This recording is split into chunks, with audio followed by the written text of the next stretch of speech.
Hello po mga kaibigan, ito na po yung alagang apat na pusa dito, kumakain na.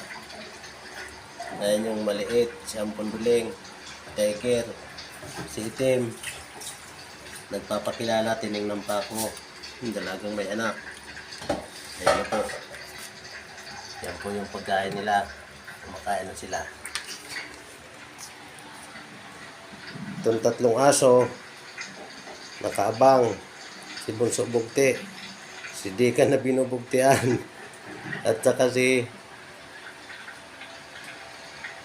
Kikay. Kaabang ng pagkain nila, inaayos pa.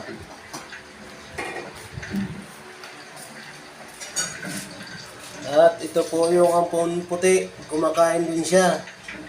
Nasa kulungan, matapang kasi masyado to, nang aaway.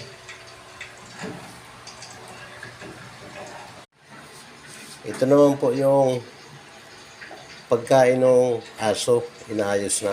Ayan, may dalawang hiwa sila na ulam na adobong manok at saka yung dog food.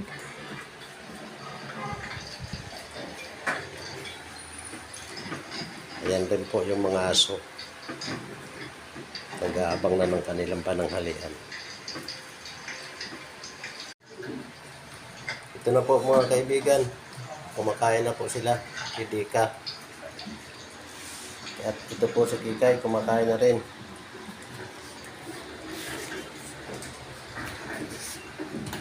At si Bunso Bugti. Nagsimula na naman sa katamaran. Kumakain na naman ang nakahiga mga kaibigan.